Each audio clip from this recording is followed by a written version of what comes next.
Well, we got a couple of big shows this weekend from the WWE. Saturday night, we've got the latest NXT TakeOver special, NXT TakeOver War Games, which will feature the return of the War Games match, obviously. First one in WWE history, so that'll definitely be interesting. And then on Sunday night, we have the return of Raw vs. SmackDown, WWE's version of Red vs. Blue, the Survivor Series 2017. So with such big shows coming up this weekend, I thought it would be a good time to do preview and predictions of both cards. Update on the channel, my next Wrestle Kingdom review will be coming up probably next weekend. I still need to watch Wrestle Kingdom 6 to prepare for that review. Also, I want to do reviews of both of these shows, which will be coming probably Monday or Tuesday. So, the next Wrestle Kingdom review will be coming next week, so be on the lookout for that. But yeah, the next couple of videos are going to be dominated by NXT, TakeOver, and Survivor Series. And before I jump into the cards, I should note I will not be watching NXT TakeOver live because I'm going to hang out with friends. We are going to go see Justice League. Boy, oh boy, that's going to be fun. But I am, if you ask me which show I was more excited for, I'm definitely more excited for the NXT TakeOver show. If, for nothing else, we're getting War Games, which that alone it makes that show interesting. I don't know how the match is going to turn out, obviously, but I do want to see the War Games match, and I've been watching a lot of old War Games matches to kind of get me in the mood to watch it. So I'll start with NXT TakeOver, even though I won't be watching it live tomorrow. I will definitely try to watch it probably the minute I get home, whenever that is. Depends on how long it depends on how long it takes us to get out of the movie and how hard we party afterwards. So, because we're gonna go to a bar right across the street and just drink beers. We will either be very happy or we will be obnoxious fanboys complaining about everything. I'm not sure yet. I'm deliberately avoiding reviews because I just want to go in with a fresh mind and not have anything spoiled for me. And, we'll see how it goes. But for NXT TakeOver, we are getting a UK title match, which is going to be a dark match that's going to air on NXT next week, which is kind of the tradition that they do, where they'll have a TakeOver special, and then the next episode of NXT will be both a follow-up reaction from the wrestlers that wrestled on the show, and whatever dark matches they had prior to the TakeOver special will air. And the match we'll be getting next week will be Johnny Gargano challenging Pete Dunne for the UK Championship, which should be a really good match. The UK title is weird, and I don't know if they have a plan for it, but right now it just feels like they don't really know what to do with it, so they just dust it off whenever they want to, and if they just want to do a match on TV once in a while, they just throw out the UK Championship. And it kind of feels like one of those old titles from the 80s, like the old, I think, what was it called? Basically the 80s equivalent of the WWF Cruiserweight title, but it was something along the lines of the WWF Junior Heavyweight Championship, I think it was called, and it almost never made it onto TV or anything like that, but was used in live events once in a while. I remember the ladies' tag titles, but which was contested between the Glamour Girls and the Jumping Bomb Angels, but they never really did anything. They had the match at Survivor Series, and then they had the match at the first Royal Rumble, and I think that was about it. They never really used the titles or referenced them too much after that. I don't recall ever seeing them that much, and that's kind of how the UK title feels. It's not that the matches surrounding the UK title are bad, quite the opposite. If you watch the TakeOver special with Tyler Bate and Pete Dunne, where they had their match, that match was great, but there's no follow-up to it, and there's no evolution to the storylines or anything. It's just random match that they throw out there every once in a while, and I wish they'd come up with a plan and actually do something with it, because clearly the matches are good, so put some context, put some story in there, and you'd have something, I'd probably want to go out of my way to see, but, it is what it is. Anyway, looking over this card, obviously the War Games match is going to be the major attraction to the show. The undercard, I'm not going to say the undercard's weak, it's just that there are so many guys in the War Games match that guys that would probably normally be on the undercard aren't. So some of the undercard matches are kind of fresh, actually. They're matches that you wouldn't expect to see.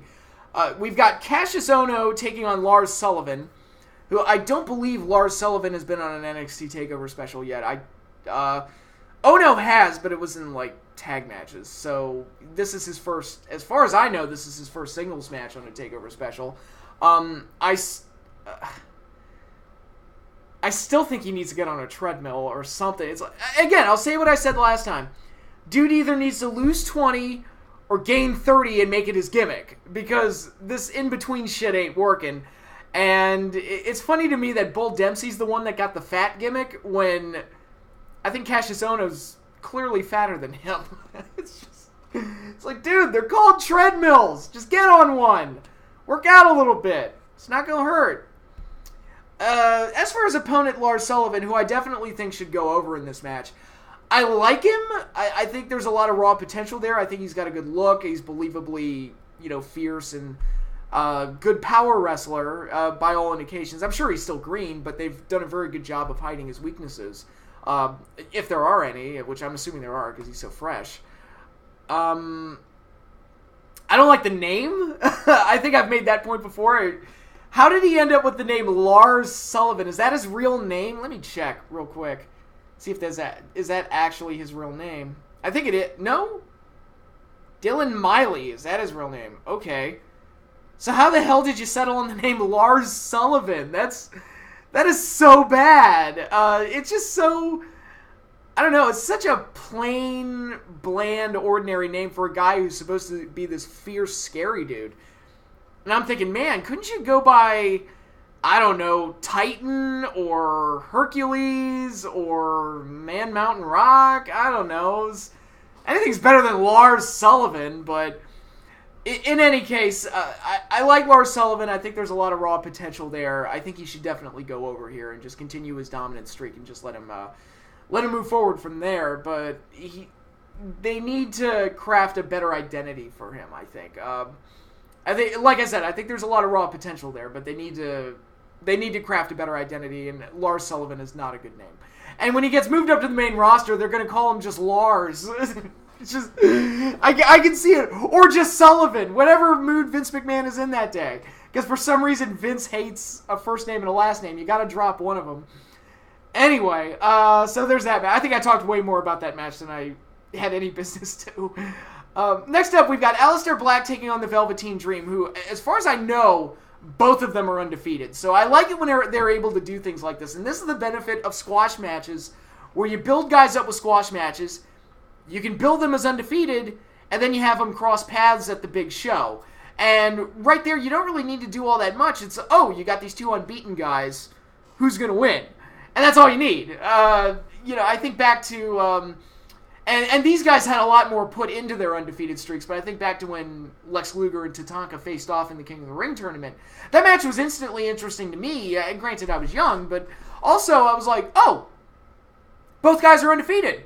Undefeated streak's going to come to an end for one of them. Of course, they pussied out and did the draw, but still, it was an interesting match on paper just for that reason. It was two guys that were billed as unbeaten, and I wanted to see who would win. And it's kind of got that here where it's, okay, you've got two guys that are unbeaten, have been kept strong. Who's going to win? Do they want Velveteen Dream to be the guy that ends Aleister Black's undefeated streak? I guess I wouldn't be opposed to it. I think there's still a lot of unknowns with Velveteen Dream. I think he's got good stage presence, if that makes sense. I'm not sure on him as a worker yet, because again, I've only seen him work squash matches, so I don't really know. So this is going to be a big test for him to see how he does on a pay-per-view, a takeover special, in a real match with some build-up behind it. Let's see what they do. Granted, the build-up's not stupendous. It's just, say my name, no. Say my name, no. And that's really all there is. But it's a very simple build-up, and I kind of like it. So this one's going to be interesting, I think. I don't know exactly how it's going to play out, which is fascinating. And again, we pretty much know what we get with Aleister Black. I think he's already shown that he's one of the better talents in NXT. Velveteen Dream, like I said, a lot of question marks there, but I'm legitimately interested in seeing what he brings to the table in a real match. So I think we could get something good here. I'm going to pick Aleister Black to go over and maintain his unbeaten streak, but like I said, I could see this one going either way. Depending on how seriously they want to push Velveteen Dream, that is.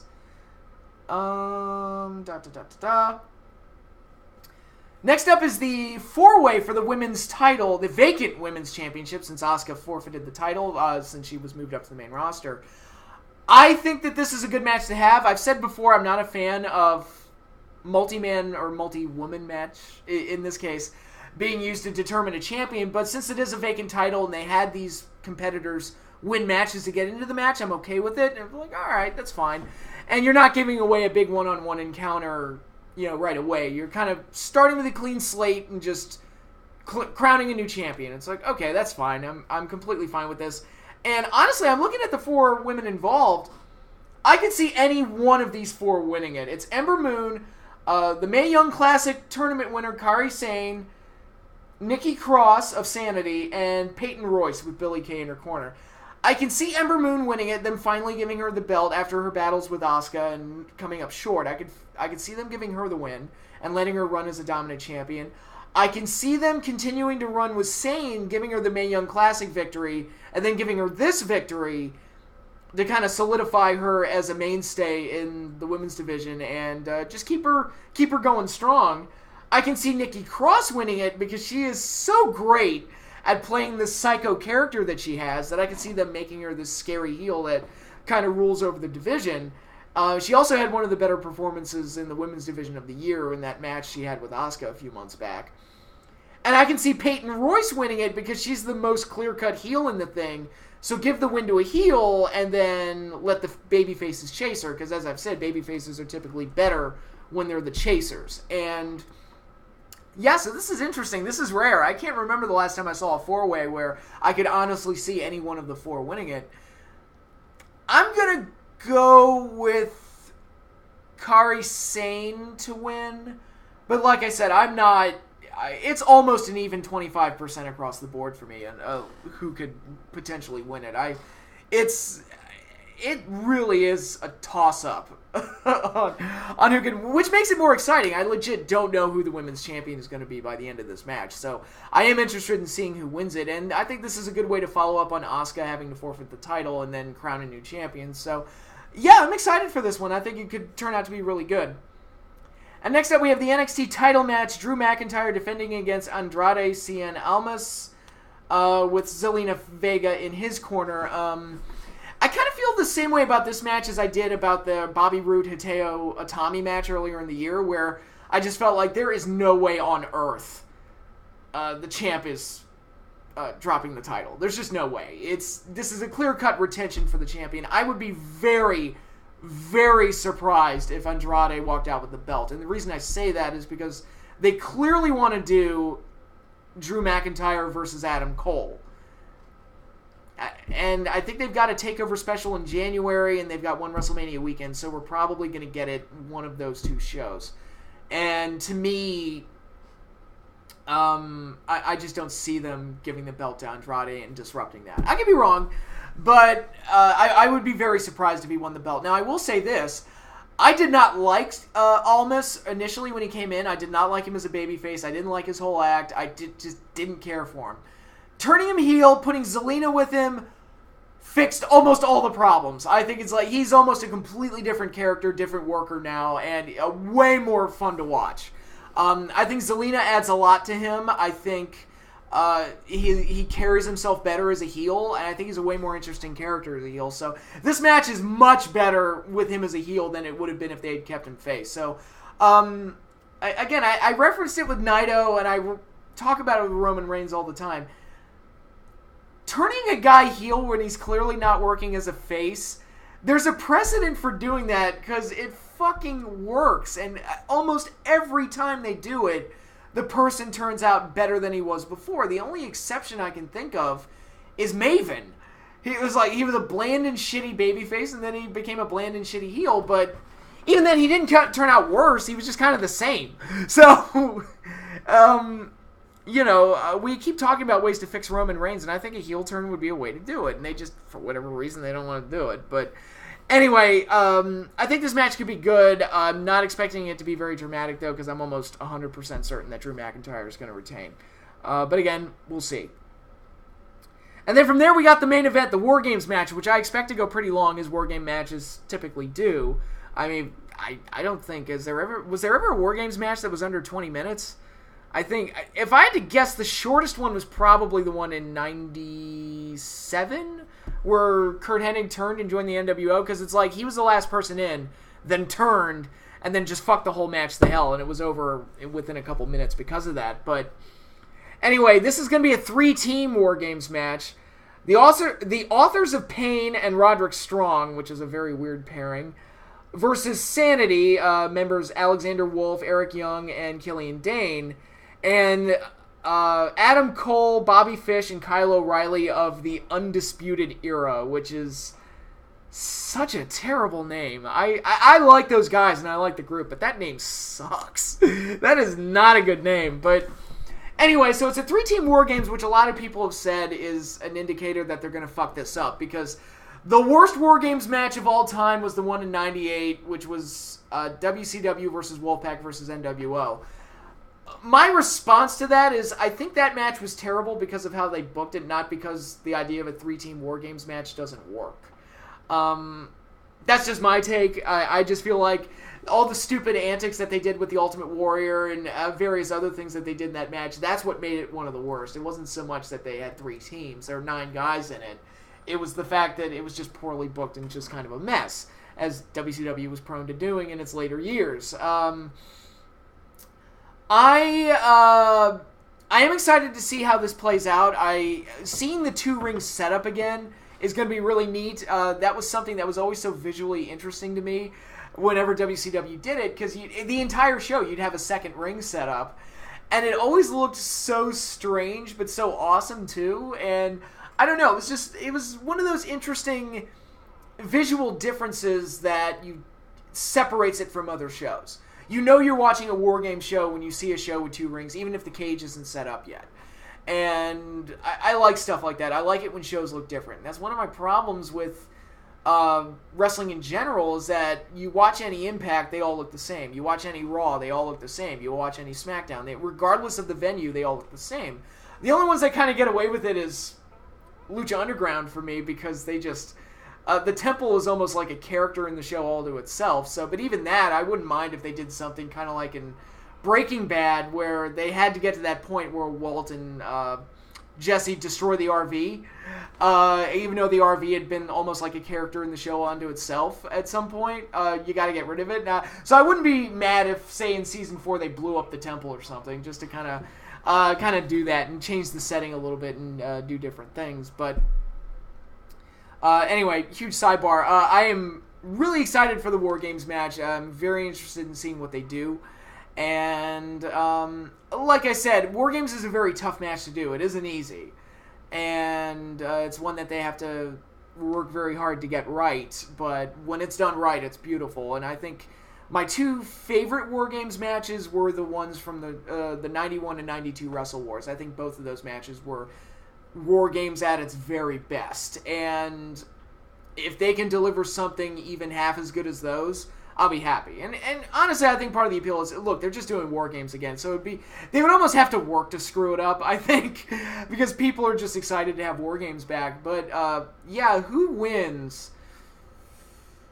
I think the Undisputed Era has to win. Just keep the heel faction going strong. So again, stupid name, but they're the top heels right now, so I say run with them, let them go over, and set up Adam Cole to face Drew McIntyre for the title. Set up Red Dragon to face... who are the tag champs right now? It's Sanity, yeah.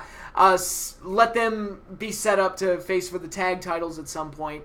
And there you go. Your top heels are right in line to take all the championships right after they win this big War Games match. Because it always sucks when you set up this big heel faction and then you have them lose the first show out. Nexus, I'm looking at you. WWE, why did you do that? But anyway, I think NXT TakeOver War Games is going to be really good. I think it's going to be a very interesting show. And again, the main event alone sells it for me. So it'll be interesting to see how that plays out. So with that, let's jump into Survivor Series, a show that I don't think anybody gave a shit about 3 weeks ago. And apparently, I don't know if the ticket sales were bad. I don't know if WWE just felt like it needed a kick in the ass, but they've been doing things to make the show more interesting, and they greatly improved their main event, which is like, all right, I'll tune in to see that match. Now, I still do not give a shit about Raw versus SmackDown at all. I've never cared about it. I don't care about it now. It's something that just has no appeal to me because nothing's at stake. One brand beat the other brand. I don't care. Really, it only matters if you're a brand loyalist, if you prefer SmackDown over Raw or prefer Raw over SmackDown. I really don't have any loyalty to either one because I see both as the WWE at this point, and WWE shows just haven't, last few months especially, haven't done a lot to really get me interested.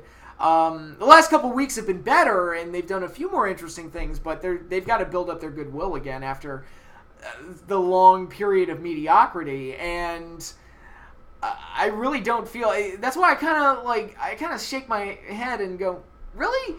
When people say SmackDown is vastly superior to Raw, and I'm like, is it?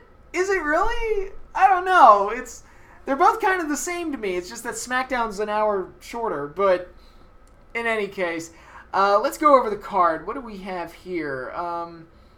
We've got The Miz versus Baron Corbin, which I'm assuming this is IC Champ versus US Champ. See, this is part of the problem. They're doing all these champion versus champion matches, but none of the titles are on the line. Which to me, again, there's no stakes. If they did something where the titles are on the line and the brands could potentially lose belts, that would make these things a little bit more meaningful.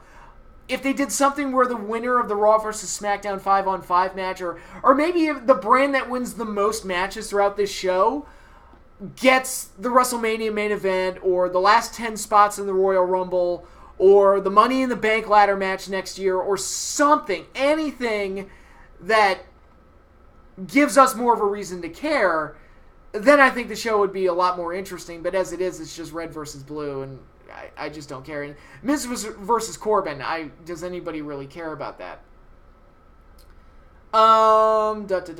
Again, we've got the two women's champions. We've got Alexa Bliss versus Charlotte Flair, I should say. Again, no belts are on the line. I could see Carmella cashing in here just as a shock and just to deliver a title change on a show where no titles are on the line. I don't believe any. The Cruiserweight title's on the line in the pre-show. Enzo Amore versus Kalisto. Are they going to continue playing hot potato with the belt? I don't know. I think Amore retains there. But anyway, getting back to the main card, I think Alexa versus Charlotte could be a good match. I think it could be quite a good match. It's an interesting pairing because them being on different shows, they're basically the top talents on both their shows and don't cross paths. So, okay, it'll be an interesting match from that. But other than that, I'm going to pick Charlotte to win. I guess I'll pick Miz to win the Corbin-Miz match. And then from there, we've got Cesaro and Sheamus versus the Usos, the two tag champions.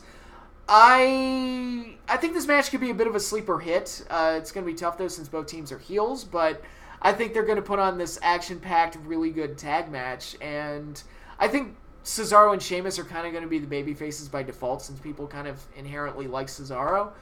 And I'm going to pick Cesaro and Sheamus to win, just because. Then we've got the Shield versus the New Day, which is interesting because we've got all three members of the Shield, assuming nobody gets sick or injured, taking on all three members of the New Day, which, as far as I know, has never happened before. Again, assuming nobody gets sick or injured, we're going to get that match. Should be very interesting. Again, it's one of those kind of neat, cool matches that you could get out of a Raw versus SmackDown setup, and it's one that could be pretty good. I think this could actually be the match of the night if allowed to be. I think the Shield has to go over since this is technically going to be their first match back. The only way I could see them not going over is if they do a Roman Reigns heel turn where he fucks over the Shield and ruins the Shield and walks out on them or something. But I don't think they're going to do that because they're so resistant to doing that type of stuff with Roman. So anyway, I'm going to pick the Shield to win this match. Then we've got the 5-on-5 Raw vs. SmackDown match for the women's divisions. Alicia Fox, Nia Jax, Asuka, Sasha Banks, and Bayley versus Becky Lynch, Carmella, Naomi, Tamina, and to be announced. So they don't have a fifth member yet. Interesting. Could it be the female Undertaker? Is that the mystery opponent? Did Ted DiBiase dig up another major coup and have some other dead people from Death Valley to bring onto a Survivor Series team? But, I mean, this match should be fun just because of the talents involved, but I don't really know who's going to go over. I feel like I'm picking all the Raw guys to go over, so I'll pick Team SmackDown here. Just because, again, it shows how little investment I have in the Raw versus SmackDown conflict, but whatever. I guess it says TBA. I guess it would be Natalya who would be taking that fifth spot, right? Since she just lost the belt. So, okay, so it's probably Natalya. Yeah, okay. Yeah, I'll pick Team SmackDown just because why not? And then from there, we've got the 5-on-5 Raw versus SmackDown match for the men. On Team Raw, we've got Kurt Angle, Braun Strowman, Finn Balor, Samoa Joe, and Triple H, who is taking the place of Jason Jordan, which I think they have a chance to make a really nice angle out of that and justify Jason Jordan's heel turn, or maybe set up Triple H and a partner versus Kurt Angle and Jason Jordan at some point, maybe at WrestleMania or something, I don't know. Taking on for Team SmackDown, Shane McMahon, Randy Orton, Bobby Roode, Shinsuke Nakamura, and John Cena. Yeah, it felt like they dug up like a bunch of like the part-timers. Like, oh, let's throw Kurt Angle in there. Let's throw Triple H in there. Let's throw John Cena in there. Excuse me. Let's throw Shane McMahon in there because he's insane and he'll do something stupid. Just to make the match more interesting. It worked. It's like, all right, let's see what happens here. God, again, I don't really know who goes over here. I still can't believe Bobby Roode's a babyface. That's weird to me. That's very weird. I say give it, because I'm such a proponent of making Braun Strowman look strong, I say let him go over. Like, even whether it's with partners or as the sole survivor, I don't really care. Just let Strowman win it. Like, just let him be the dominant force that wins it. But also, the Raw team has Kurt Angle and Triple H on it, and with Braun Strowman, I think that might offset the John Cena superpowers of Cena having to go over all the time, but we shall see. I could see them using this opportunity to set up that Cena Jinder match that everybody talks about. Well, actually, we've got Triple H versus Jinder set up for the India tour, don't we? So, okay. Maybe he'll interfere. Yeah, Jinder will probably interfere with this match at some point, but anyway, this is with all the talents involved, this should be a pretty good match, I would expect. So, yeah, and I'm picking Team Raw to go over. So, there's that. And then we got the main event. Brock Lesnar versus the WWE Champion AJ Styles in the WWE Champion versus Universal Champion matchup. Way more interesting match than Jinder versus Brock ever could have been. It's one of those like interesting pairings that we've always thought about but never were sure if we would get. And I don't know what led to us getting this match, whether it was low ticket sales or Brock saying something or somebody in creative saying something or just something. I don't know what led to them making this change, but I'm glad they did because this main event is way better than doing Jinder versus Brock, which I don't think anybody cared about at all. I mean, Lesnar wins because it's Lesnar. I would be very surprised if AJ won. Pleasantly so. I'd mark out like a bitch if AJ beat him. But, yeah, I think Lesnar is definitely going to take this. And hopefully from there, they set up AJ versus Nakamura for WrestleMania. And we don't get that bullshit where Jinder wins the belt back. It's like, all right, we did the AJ Lesnar match. Now let's just put the belt back on Jinder. But, yeah, that's a Survivor Series card. They made some changes that made it more interesting. I think adding the Shield versus New Day match helps a lot. I think adding, even though you could argue it's kind of a cheap ploy to kind of generate interest, I think adding Triple H and Kurt Angle, and even John Cena to a degree, even though I hate him, makes that match more interesting. And I think definitely putting AJ up against Lesnar is way more interesting than doing Brock versus Jinder. So a lot of potential. Maybe the show will be really good. We shall see. But yeah, that's all I have for you now. Like I said, I'm working on my next Wrestle Kingdom review. I'll have that up sometime next weekend. And my next video will be a review of both of these shows. So stay tuned for that. So hopefully you all enjoyed both shows. I think both could be very interesting. I'm definitely looking forward to War Games, even though I won't get to see it live. But, yeah, definitely looking forward to seeing that this weekend. But like I said, that is all I have for you right now. So y'all enjoy your weekend. Y'all enjoy your wrestling shows. Be sure to like, share, subscribe, and comment down below. Hit the little bell there so you know when my videos come out. And that is all I have for you. So peace out, everybody.